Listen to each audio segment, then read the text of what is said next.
Halo Sobat YJK, kita bertemu lagi dalam seri Katekismus Martin Luther ya. Dan saat ini kita akan bahas pada bagian masih dalam bagian yang pertama yaitu 10 perintah Allah ya. Kalau sebelumnya kami sudah hadirkan sekilas tentang apa itu katekismus dan juga perintah yang pertama dari 10 perintah Allah ya.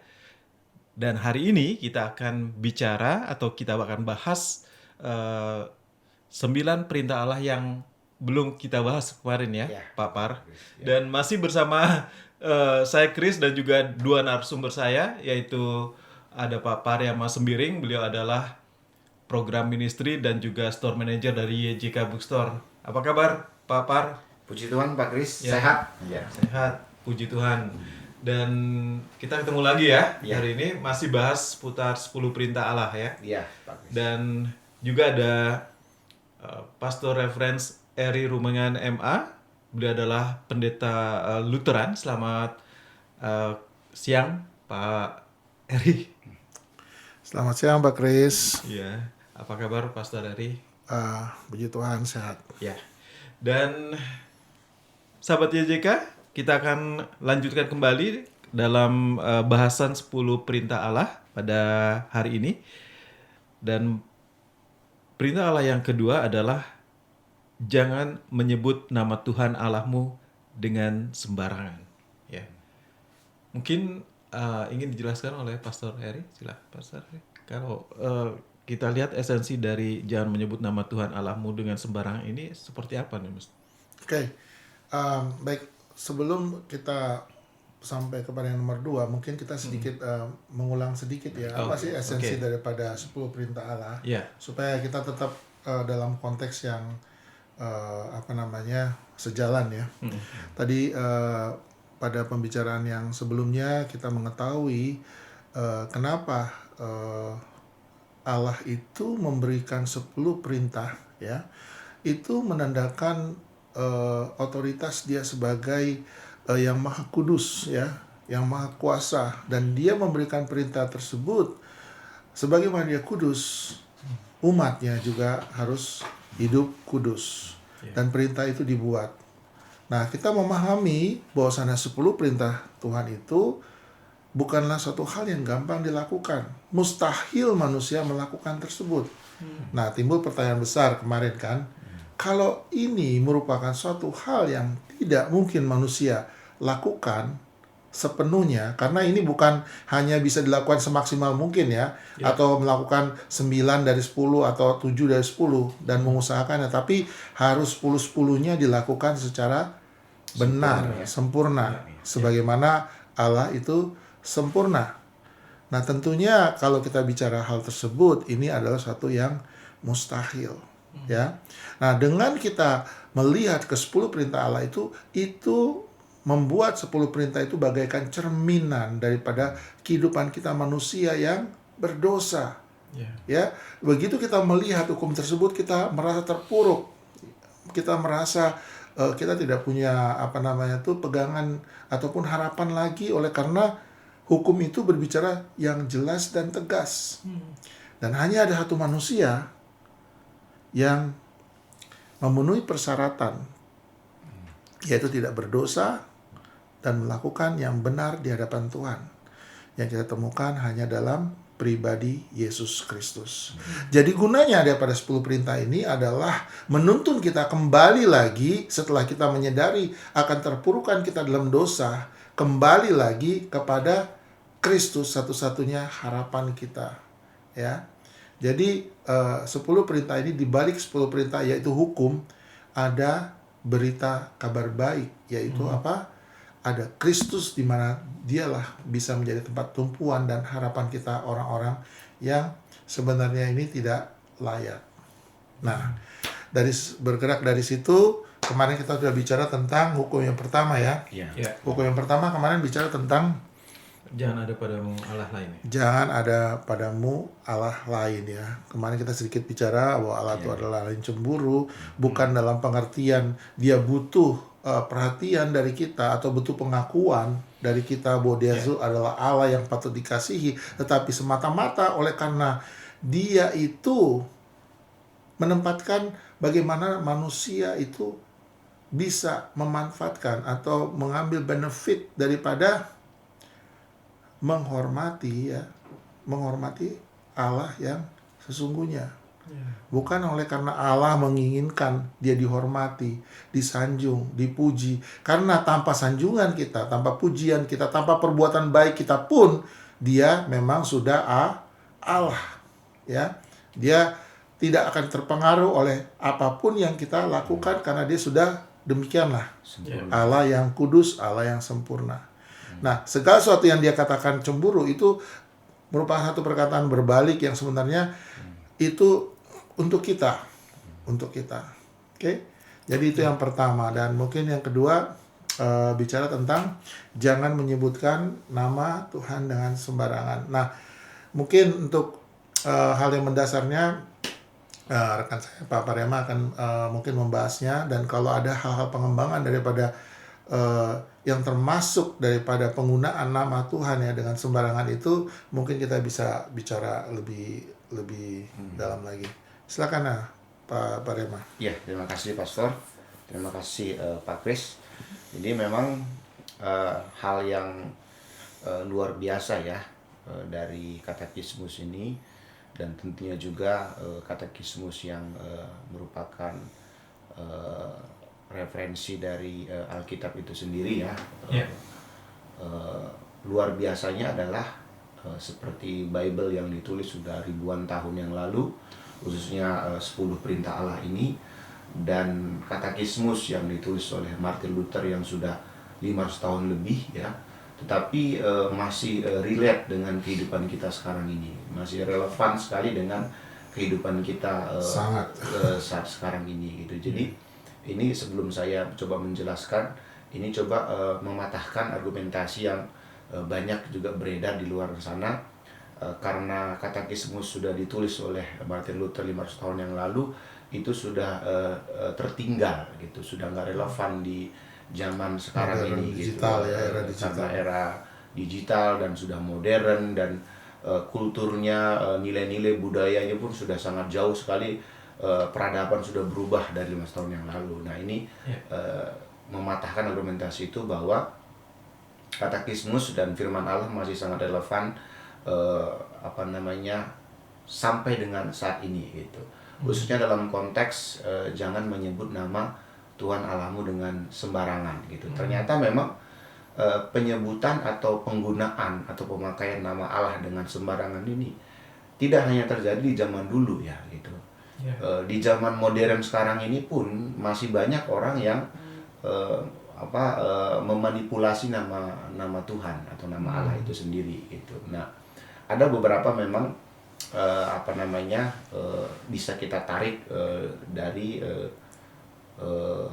hukum kedua ini, jangan menyebut nama Tuhan Allahmu yang dengan sembarangan.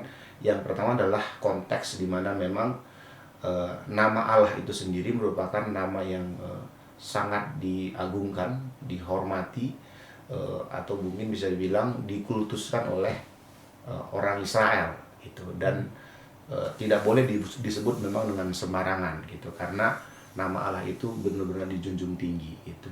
Makanya kalau kita lihat juga firman Allah,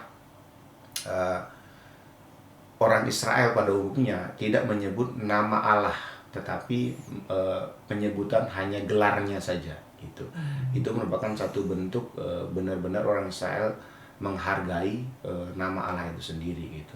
Tapi dalam konteks hal yang bersamaan juga memang terjadi banyak penyimpangan penggunaan nama Allah itu sendiri gitu.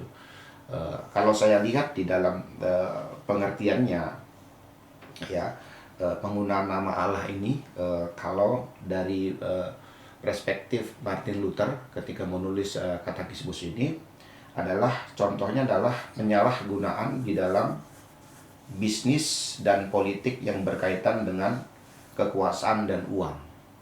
Jadi itu terjadi zaman dulu gitu, penggunaan nama Allah tapi tujuannya adalah untuk kekuasaan gitu. Jadi itu relate juga dengan kehidupan kita sekarang gitu. Banyak orang-orang yang memang menggunakan memakai nama Allah itu, tetapi tujuannya adalah untuk keuntungan politik gitu atau juga bisnis gitu. Nah ini bisa kita temukan nih kalau kita bedah ini, ya kita akan menemukan dan kita akan heran gitu. Oh, ternyata hukum kedua ini banyak terjadi gitu. Pelanggaran. Iya, di kalangan dunia gereja pun itu banyak terjadi. Betul gitu. sekali. Di kalangan dunia gereja Menggunakan nama Tuhan ya, untuk untuk keuntungan pribadi. bisnis gitu, keuntungan bisnis dan pribadi gitu. Itu banyak terjadi gitu. Nah kalau kita bedah satu-satu, ini kita tidak sedang mendiskreditkan satu kelompok atau gereja tertentu ya, tetapi ini harus menjadi kewaspadaan kita bersama. Betul. Gitu, supaya kita kembali kepada jalur yang benar gitu. Supaya kita jangan sampai kita menjadi bagian dari penggenapan Matius 7 ayat yang ke-23-24 itu Pak, dimana ketika di hari akhir nanti ada orang mengatakan, Tuhan bukan engkau sudah bernubuat demi namamu ya kan, melakukan banyak mujizat demi namamu ya kan, tapi Tuhan mengatakan aku tidak mengenal engkau ya kan. Nah ini bisa tergenapi kalau kita tidak mewaspadai prinsip-prinsip dan ajaran apa yang kita terapkan dalam kehidupan kita gitu, khususnya para rohaniawan ya kan, gembala-gembala dan para pastor, pendidik ya, ini harus kita waspadai gitu. Nah yang kedua Pak, penyalahgunaan di dalam pengadilan dengan sumpah palsu demi Allah itu, ini juga terjadi kan, bersumpah palsu gitu tetapi menutupi kebenaran ya kan. Nah ini juga terjadi gitu. Kalau kita lihat Sumpah palsu dalam arti seperti apa? Kan memang dalam sumpah-sumpah jabatan pejabat negara kan kadang-kadang biasanya kan di pengadilan itu Pak, sebelum kita melakukan bersaksi kita disumpah. ya. Disumpah demi nama Tuhan dan memakai kitab suci gitu. Nah, tetapi kita menutupi kebenaran demi membela sesuatu kelompok kita atau orang tertentu gitu, tapi kita menutupi kebenaran gitu. Nah, ini juga adalah penyalahgunaan nama Allah. Maksudnya pengaplikasiannya ya. Ya, gitu. Penggunaan nama Allah yang tidak tepat gitu. Nah, ini juga terjadi ya gitu di pengadilan, bahkan Salomo mengatakan ya dari ribuan tahun yang lalu mengatakan ya kita sedang tidak mendiskreditkan juga pengadilan ya, tetapi itu sudah terjadi gitu, bahwa pengadilan juga sulit untuk mendapatkan keadilan ya kan. Nah itu bahkan sudah disampaikan oleh Salomo ribuan tahun yang lalu gitu. Nah ini yang harus kita waspadai ya. Nah yang ketiga adalah penyalahgunaan di dalam perkawinan itu. Nah jadi ada orang bersumpah ya kan, berjanji, berikrar di depan Tuhan, di depan pendeta ya kan, di altar, di hadapan jemaat, tetapi sumpahnya itu atau janji nikahnya itu yang diikrarkan atas nama Tritunggal Allah ya kan, tetapi dia tidak tepati gitu, atau dia ingkar kepada janjinya atau sumpahnya yang sudah diucapkan di hadapan hamba Tuhan, di hadapan jemaat, dan tentunya di hadapan Allah sendiri gitu. Nah ini adalah sebuah penyalahgunaan nama Allah itu sendiri gitu. Nah selanjutnya adalah penyalahgunaan di dalam agama dengan khotbah palsu dan menyampaikan omong kosong. Dan ternyata juga ini terjadi ya, itu di zaman dulu, di zaman Martin Luther menulis katekismus ini gitu, ini juga terjadi sampai dengan hari ini gitu ya kan. Kita menemukan banyak hamba-hamba Tuhan yang berkhotbah bukan mengajarkan hal yang benar gitu, tapi hanya omong kosong gitu kan. Itu ini juga terjadi ya kan, hanya untuk menyenangkan telinga saja. Kalau Paulus mengatakan dalam suratnya ya kan, akan tiba waktunya orang hanya suka mendengarkan yang menyenangkan telinga saja gitu kan, cerita-cerita yang memang menyukakan kita gitu, tapi bukan sebuah pengajaran yang murni gitu. Nah ini juga yang tentunya kan hamba Tuhan itu ya menggunakan nama posisinya predikatnya sebagai perwakilan Tuhan gitu, tapi dia tidak menyampaikan murni dari ajaran Allah itu sendiri gitu. Nah, ini juga banyak terjadi bahwa di zaman sekarang ini banyak orang juga memakai jabatannya sebagai hamba Tuhan gitu kan, tetapi tujuannya adalah untuk dihormati, untuk mendapatkan uang, ya kan, dudukan dan posisi. Ini juga adalah penyalahgunaan gitu. Kalau kita merujuk kepada apa yang dimaksud oleh Martin Luther dalam perintah yang kedua ini, jangan menyebut nama Tuhan Allahmu dengan sembarangan gitu, Pak. Ya. Mungkin itu dari saya, Pak, untuk poin yang pertama ini. Baik. Dan ternyata banyak sekali contoh-contohnya ya. Iya, Sekali banyak kita sekali. tidak sadari bahwa kita sudah tidak mengaplikasikan firman yang kedua ini ya, Ya. kata yang kedua ya. Oke, dan sahabat YJK, silakan saja Anda bisa berkomentar melalui kolom komentar, silakan saja di kolom komentar, dan jangan lupa bahwa ada sesuatu yang menarik yang kami berikan bagi komentar yang kami pilih ya, akan mendapatkan souvenir dari kami dari YJK, Yayasan Jangkar Kehidupan. Tentunya kalau pemirsa kita mendengarkan, tentunya bisa menyimpulkan pada akhir dari Baca Podcast akan ada beberapa pertanyaan ya, berdasarkan dari apa yang kita obrolkan, sehingga komentar dari atau jawaban dari pertanyaan itu akan kami pilih ya, untuk mendapat sedikit souvenir dari kita. Ya, seperti yang ada di hadapan kami, ada beberapa tumbler yang bisa sahabat YJK dapatkan ya, kalau Anda bisa berkomentar dengan baik, yang tentunya kami pilih dulu ya. Iya. Oke. Saya sedikit mau menambahkan dari perintah yang kedua.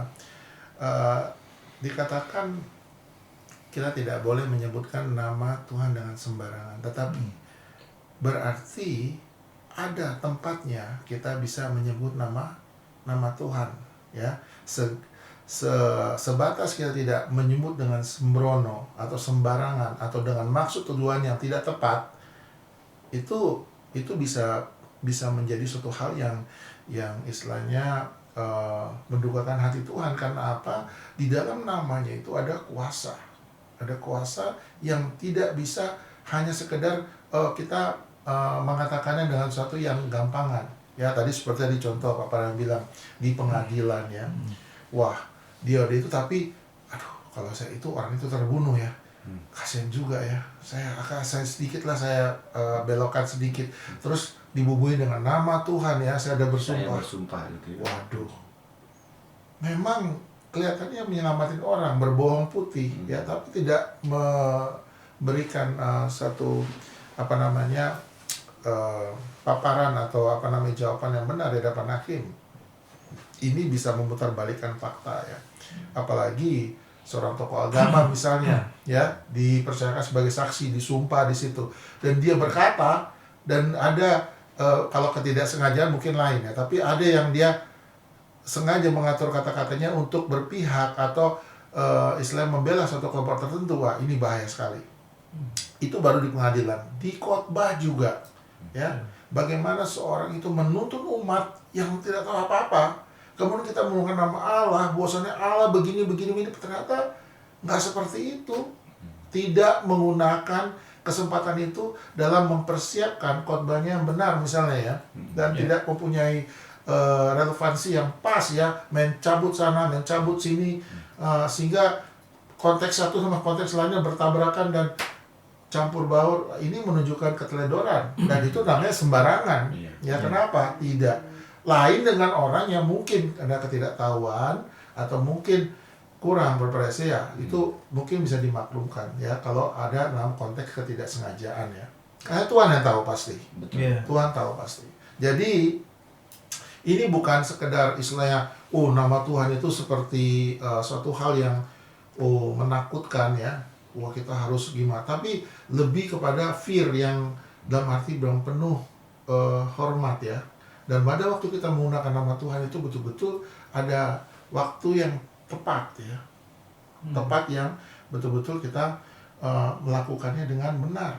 Contoh ya, pada waktu kita melakukan konsekrasi ya, pada waktu perjamuan, nah itu menyebutkan nama Tuhan, itu dengan penuh kesungguhan ya. Dan pada waktu Tuhan mengatakan, ini benar tubuhku dan ini darahku, firman Tuhan yang mengatakan itu, betul kan tidak kan? Kita nggak main-main. Nah itu dipertanggungjawabkan juga. Jadi ini kalau mau dikembangkan banyak sekali. Cuman intinya tadi udah banyak dibahas ya, kategori-kategori sama Pak Riyama, tapi saya menambahkan sedikit, hanya itu yang esensi yang paling kita perlu ingat ya. Jadi menyebut nama Tuhan itu bukan berarti gak boleh menyebut nama Tuhan sama sekali ya. Kayak orang Islam mungkin dihindari aja daripada salah gitu. Tapi enggak ya, ada waktunya proper kita bisa menyebut ya nama Tuhan. Oke.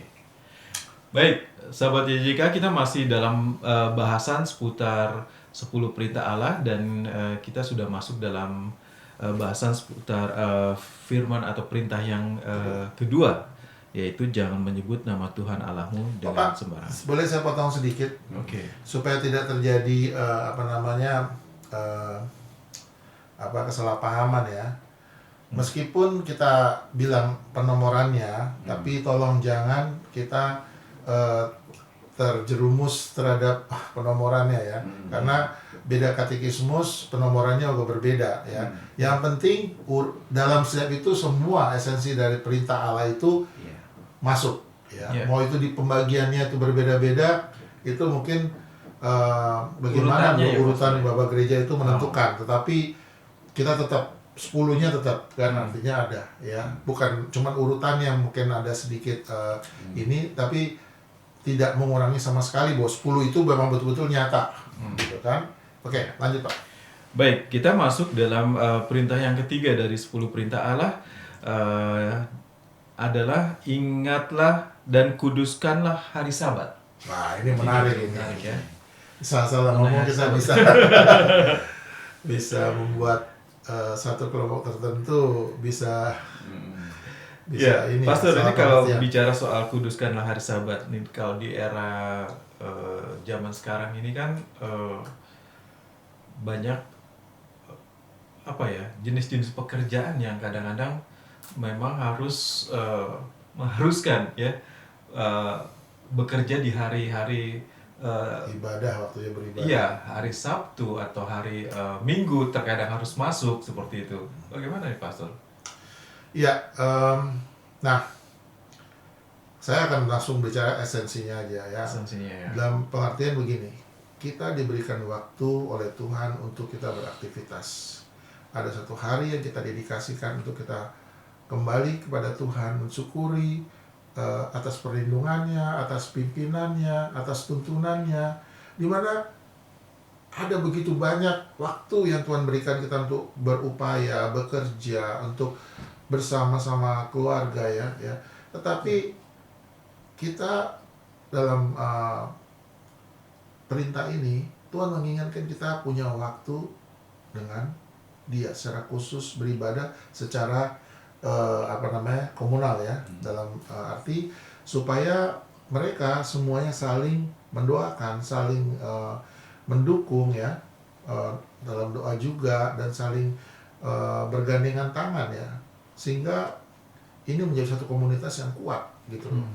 Nah, tentunya kalau kita berbicara tentang hari di mana tepat yang beribadah, yaitu ada denominasi yang melakukannya dengan hari Sabtu, hari Minggu. Kalau kita malah hari Jumat ya, nggak ada masalah ya, karena semua hari adalah satu hari yang kita mau dedikasikan sama Tuhan. Kalau perlu setiap hari kalau kita melakukan, tapi secara khusus kita mendedikasikan hari kita sesuai dengan komitmen kita aja ya. Karena dengan perkembangan zaman sekarang ini di era digital, ini bukan wah kita. Ada yang mengatakan pokoknya kalau tidak hari tersebut itu bukan hari untuk beribadah gitu. Jadi kalau hari Senin saya nggak bisa kalau nggak beribadah. Jadi kalau hari itu saya nggak boleh ada pekerjaan atau nggak boleh ngapa-ngapain. Saya harus berikan pada hari itu. Ya. Nah memang betul ya, Tuhan itu melakukannya itu dengan order ya, urutan, dan hari terakhir Dia Israel beristirahat. Nah, tapi kalau saya lihat esensinya itu bagaimana kita mau mendedikasikan waktu kita buat Tuhan ya. Bukan karena Tuhan perlu. Tuhan bukan perlu waktu kita ya, tetapi kita lah yang memang perlu memberikan waktu kita pada Tuhan supaya apa? Kita di recharge lagi ya. Kita butuh belayan tangan Tuhan yang yang istilahnya mendukung kita, yang selalu menginginkan ya mendengar pengharapan kita, doa-doa kita gitu loh. Jadi kalau kita yang menjauhkan diri atau tidak berkomitmen untuk melakukan ibadah-ibadah kita sesuai dengan komitmen kita, mau hari apapun itu ya memang mungkin sebagian besar mayoritas ada hari Minggu ya, ada sebagian besar yang hari Sabtu, tetapi itu satu hal yang perlu dan itu diperintahkan. Jadi layaknya demikian ya, kita harus punya atau bagi waktu kita untuk Tuhan, bukan karena dia perlu ya waktu kita untuk dia, memuji dia atau apapun, dia nggak perlu, tetapi kita yang perlu gitu. Mungkin itu saja. Mungkin Pak Prema ada Papa mau menambahkan mungkin Papa mengenai hari Sabat ini? Ya, baik. Terima kasih Pak Kris. Jadi memang berbicara mengenai Sabat ya, memang ini konotasinya dan referensinya jelas ya sebenarnya. Memang selalu menjadi bahan diskursus yang menarik ya gitu, karena ada beberapa kelompok yang memang memaknai Sabat ini dengan perspektif yang berbeda gitu ya. Denominasi Pak, Denominasi ya yang berbeda, cara membacanya gitu ya, mungkin yang memahaminya gitu. Tapi kalau menurut saya ya itu memang Sabat itu memang lebih kepada esensinya itu adalah lebih kepada waktu di mana kita berikan, seperti Pastor yang tadi mengatakan bahwa waktu yang kita khususkan memang untuk Tuhan gitu. Jadi bukan satu hari itu tertentu yang memang tidak boleh diganggu-gugat, berbeda dengan hari yang lain gitu. Saya percaya juga seperti yang Paulus katakan kepada jemaat di Roma, dikatakan bahwa semua hari itu sama gitu. Walaupun ada orang mengatakan hari ini berbeda dengan hari yang lain gitu kan, tapi ya kita memahami bahwa hari itu sama gitu. Tapi ya memang kita sebagai orang anak-anak Tuhan tentu memang kita harus mengkhususkan satu hari untuk kita beribadah kepada Tuhan. Dan kalau saya memaknai juga Sabat yang dimaksud dalam 10 perintah Allah ini memang lebih kepada esensinya adalah hari di mana kita beribadah kepada Tuhan. Itulah esensi yang firman Tuhan maksudkan ya, di hari di mana kita beribadah secara khusus kepada Tuhan gitu. Karena memang kalau kita merujuk kepada firman Tuhan ya gitu, Tuhan itu memang menginginkan ya bahwa kita itu memang beribadah kepada Tuhan gitu.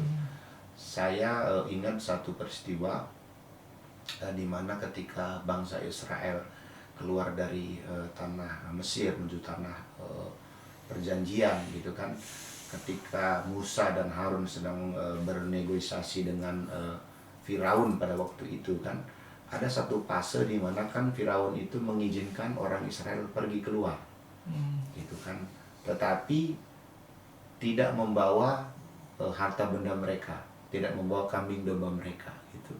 Dan Musa dan Harun tidak bersedia, karena mereka keluar itu tujuannya adalah untuk beribadah. Kami beribadah dan kami harus memberikan korban gitu.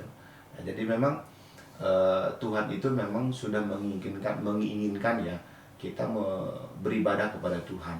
Dan kembali yang harus menjadi catatan penting bagi kita setiap orang percaya bahwa ibadah itu adalah bukan untuk kebutuhan dan keuntungan Tuhan.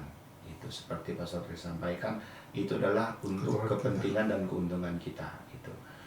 Karena prinsipnya seperti ini, bahwa sekalipun manusia tidak ada yang beribadah kepada Tuhan di muka bumi ini gitu, itu tidak akan mengurangi eksistensi Tuhan bahwa dia adalah Allah yang kudus gitu, Allah yang sempurna gitu.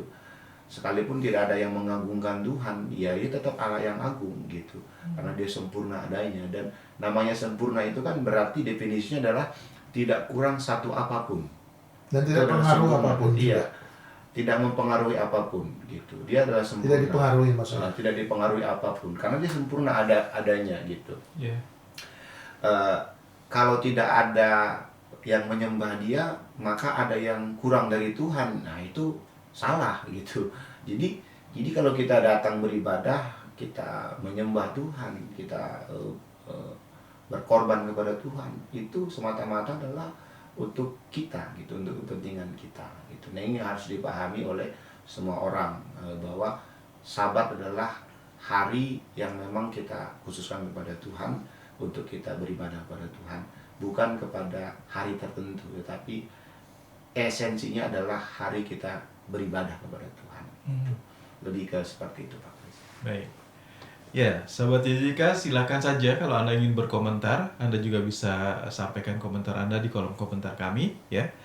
Dan baik, kita akan langsung saja pada bahasan perintah yang selanjutnya, ya, yaitu hormatilah ayah dan ibumu.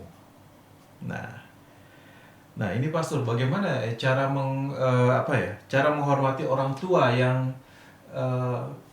pastinya kalau orang tua kan dianggap sebagai seseorang yang dituakan, dan pastinya berbeda pandangan pemikirannya ya dalam hal apa saja. Biasanya kan beda dengan anaknya pastinya, atau dengan gaya hidup seseorang sendiri dengan orang tuanya.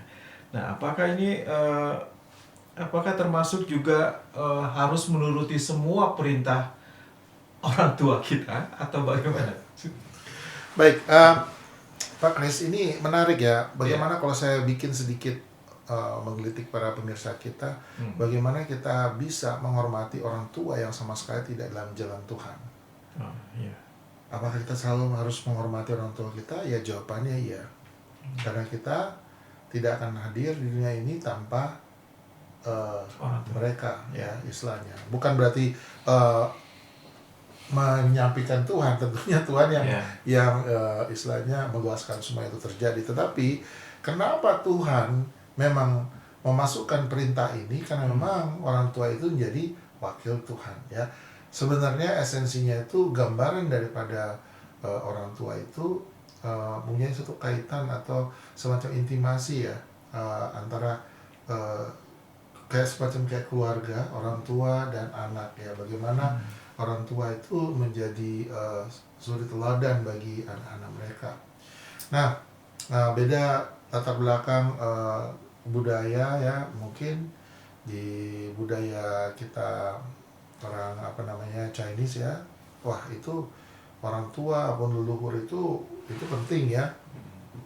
Bahkan mereka hampir, saya tidak tahu saya persis, tapi bagaimana mereka menyembah itu benar-benar menyembah dan hormat, ya. Nah, kita itu apa yang kita lakukan secara fisik, menyembah hormat itu belum tentu hati kita hormat loh, ya kan? Ya, ada orang yang memang kelihatannya begini tapi sebenarnya hatinya nggak demikian. Ada banyak anak-anak ya, orang tua ngomongnya iya, tapi kadang dia nggak setuju sama orang tuanya. Nah, ini juga nggak benar, ya, tidak menjalankan perintah itu. Jadi perintah itu betul-betul dari lubuk hati kita terdalam, tetap menghargai orang tua kita.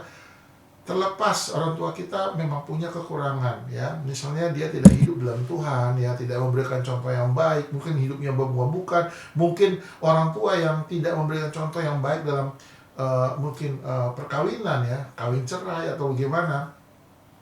Apapun itu, orang tua tetaplah orang tua, ya. Ya, jadi kita melihat mereka sebagai seorang tua yang mungkin, ya, sikap kelakuannya tidak berkenan, tetapi respect kita, hormat kita terhadap orang tua tetap kita harus lakukan, ya. Karena memang itu sudah jadi perintah. Tapi bukan berarti ini kita menghormati orang tua sehingga dia menyuruh kita untuk melakukan hal-hal yang tidak benar atau yang tidak berkenan terus kita lakukan juga. Tentunya kita harus bijak dalam hal ini, gitu, ya. Tetapi saya tetap berpendirian, ya, kalau menurut saya kita tetap harus menghormati orang tua, karena itu satu hal yang penting dan itu diperintahkan. Iya. Ya, mengenai terlepas kekurangan orang tua, ya ini case by case ya, ini akan panjang sekali kalau kita mau bahas. Iya. Tapi mungkin dari saya itu dulu, mungkin Pak Prema ada tambahan lagi? Ya Pak Par, silakan. Iya, memang perintah yang keempat ya Pak ya. Kita nggak Iya, bicara urutan Ya, sebenarnya, tapi Menghormati menghormati ayah orang dan tua ya, ibu, ya. menghormati orang tua. Ini memang harusnya menjadi pegangan oleh setiap orang ya, maksudnya anak-anak ya, saya juga sebagai seorang anak ya, ini harus memang menjadi satu pegangan yang kuat bagi setiap orang percaya gitu, khususnya yang masih memiliki orang tua ya, karena kalau saya baca ayatnya ini sebenarnya kan ada kelanjutannya ya kan.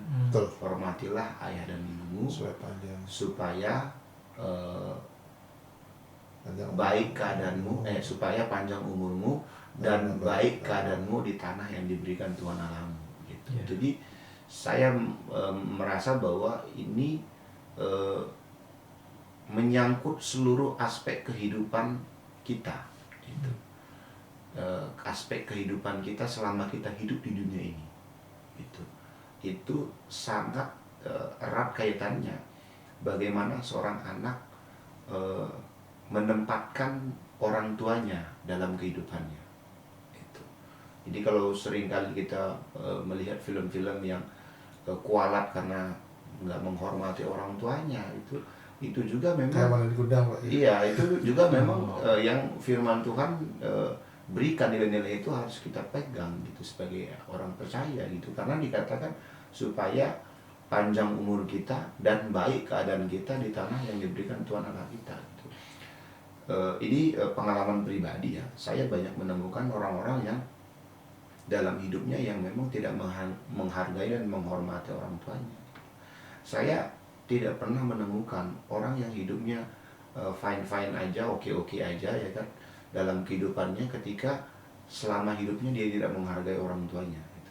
Walaupun mungkin efeknya itu tidak langsung, tetapi dalam perjalanan kehidupannya saya melihat bahwa hidupnya kayak apa ya, ya walaupun mungkin secara finansial oke ada gitu kan, tetapi saya tidak melihat bahwa hidupnya itu damai gitu. Dia menemukan kenikmatan hidup yang baik lah gitu ketika dalam hidupnya dia tidak menghargai dan menghormati orang tuanya. Jadi penekanan firman Tuhan ini adalah harus kita tangkap benar ya, dan kita benar-benar pegang sebagai orang-orang percaya, sebagai anak-anak Tuhan tentunya gitu. Ya. Kalau maaf saya sedikit potongan ini, menariknya bagaimana kalau orang itu memang tidak tahu orang tuanya, memang sudah dibuang dari sejak awal dan tidak tahu orang tua, orang tua yang mana yang harus dihormati gitu. Nah, ini yang saya bilang perluasan ya. Orang tua itu meskipun kita tidak kenal orang tua kita ya, sekalipun yang melahirkan kita ibu kita atau bapak kita yang istilahnya itu nggak pernah tahu dari sejak awal, dan mungkin anak yatim piatu ya. Tapi bukan berarti eksistensi orang tua itu tidak ada. Pasti ada orang-orang yang membesarkan kita, merawat kita, memperhatikan kita, atau mensupport kita, ataupun mendoakan kita cukup untuk kita bisa panggil sebagai orang tua gitu loh. Jadi tidak ada orang yang hidup, kecuali dia hidup di hutan ya, di hutan sendirian dan besar sendirian sampai umur udah, ini Tarzan. Kalau Tarzan ini beda lagi ceritanya. Tapi wah ini kalau ini menarik nih, karena dia dibesarkan oleh serigala dan kera, jadi itu orang tua mereka. Wah ini repot ya. Makanya case-nya itu tentunya beda-beda ya. Tetapi esensi daripada itu kita menghormati orang yang ya setelah kita tuakan lah gitu ya. Betul. Iya, ya Pastor, ini keterbatasan waktu ya, mungkin Kita batasi sampai sekarang dulu ya. Iya. Tapi mungkin untuk melengkapi sampai kelima, mungkin perintah yang ke satu lagi ya, Pastor ya, yaitu jangan membunuh. Sempat kita di seri yang pertama yang kemarin ya, mungkin sekilas tentang jangan membunuh ini, Pastor ya. Kalau kemarin contoh-contohnya banyak yang sering kita temui, ada kejadian-kejadian aborsi lah, itu apakah juga masuk dalam perintah jangan membunuh? Ternyata memang kenyataannya seperti itu. Atau begini aja Pak, karena ini membunuh ini agak sedikit kategorinya banyak ya. Kita bisa bilang dari masalah aborsi, ada yang bunuh diri, atau euthanasia ya, atau ada macam-macam ini. Nah ini kita harus agak bahas lebih spesifik sedikit supaya pemirsa kita jauh lebih memahami ya Pak. Jadi kalau menurut saya kita prologin aja untuk menjadi sequelnya untuk podcast kita yang berikutnya. Karena bicara tentang membunuh ini kita harus hati-hati ya. Membunuh seperti apa? Kalau kita membunuh binatang itu oke gitu ya, atau bagaimana gitu ya kategori-kategorinya. Nah ini akan sangat menarik ya. Kalau orang yang disuruh dalam keadaan berperang seperti apa gitu kan. Nah tentunya ini akan jadi suatu hal yang menarik untuk dibahas ya. Jadi saya rasa mungkin kita tunggu saja episode kita yang berikutnya. Mungkin Pak Kris ada pertanyaan dari obrolan kita tadi untuk pemirsa kita, barangkali mereka ingin menjawab atau memberikan komentar dari diskusi kita tadi. Silakan Pak Kris. Ya, saya sudah banyak bertanya nih, apalagi ya saya mesti. Oke lah, tapi saya cuma mengingatkan buat sahabat YJK, ya silakan berikan komentar yang terbaik. Kami akan pilih dari berbagai komentar yang ada, ya. Anda bisa berikan komentar di kolom komentar, ya. Ada sesuatu yang menarik yang akan kami berikan jika Anda berikan komentar yang terbaik. Atau saya saja yang memberikan pertanyaannya ya. Mungkin bisa dikasih komentar, pemirsa yang ingin komentar. Apa sih sebenarnya esensi daripada perintah pertama? Tadi saya sudah berikan prolog dan penjelasan dan sudah ada di episode pertama juga. Oh iya. Ya. Dan apa yang menarik dari dua tadi ya. Jadi apa esensi dari perintah Tuhan yang pertama? Meskipun kita nggak bicara penomoran ya, tapi dari yang awal. Nah, yang kedua, apa yang menarik dari Katekismus Kecil Martin Luther ya? Oke. Apa yang paling menarik ya? Kenapa ini sangat menarik untuk kita pelajari? Nah, silakan memberikan share komentar-komentar, kami tunggu ya. Ya. Baik, sahabat YJK, kita sudahi dulu sementara untuk bahasan dari 10 perintah Allah. Ini merupakan berseri dan ini pembahasan yang menarik. Nanti akan kami lakukan lagi di talkshow kita berikutnya ya. Dan terima kasih atas perhatian dan kebersamaan Anda. Pak Par, terima kasih. Terima kasih, Pak Kris. Eri juga terima kasih. Dan kita jumpa lagi di lain kesempatan. Selamat sore dan shalom. Shalom.